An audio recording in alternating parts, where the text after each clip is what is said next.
कही की गवनवा त घर वो नहीं आवे लय सजनवा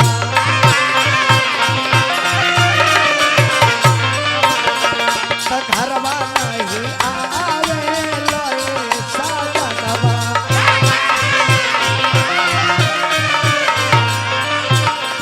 त घरवा नहीं आवे लय।